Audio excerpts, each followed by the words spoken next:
নমস্কার।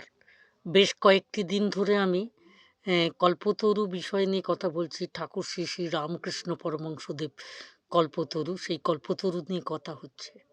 কথা হতে গিয়ে আমি যেটা বলতে চাই আমার মতো করে, যে যদি মনে করি যে আমি একজন সুসন্তানের জন্ম দেব, তাহলে কিন্তু আমাকে ভালো আধার তৈরি হতে হবে। আমাকে ভালো বাবা-মা হতে হবে, তবেই আমার সন্তান সুসন্তান হিসেবে গড়ে উঠবে। তেমনিভাবে দেখতে পাই যে যীশু খ্রিস্টের বাবা-মা যোসেফ এবং মরিয়ম, হজরত মুহাম্মদের বাবা আব্দুল্লাহ এবং আমিনা, তেমনভাবেই ঠাকুর শ্রী শ্রী রামকৃষ্ণের বাবা-মা আ সেইভাবেই তারা আম উম সেইভাবেই চন্দ্রমণি দেবী সেই রকমই মা, যার গর্ভে জন্ম নিয়েছিলেন ঠাকুর শ্রীরামকৃষ্ণ। এই ঠাকুর শ্রীরামকৃষ্ণ কল্পতরু হয়েছিলেন।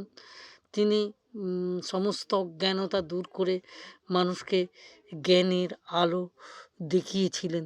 আজকে এই পর্যন্ত বলে আপনাদের সকলকে নমস্কার জানিয়ে ঠাকুর শ্রী শ্রী রামকৃষ্ণ পরমহংসদেবের চরণে প্রণাম নিবেদন করে আমার কথা বলা শেষ করলাম। নমস্কার।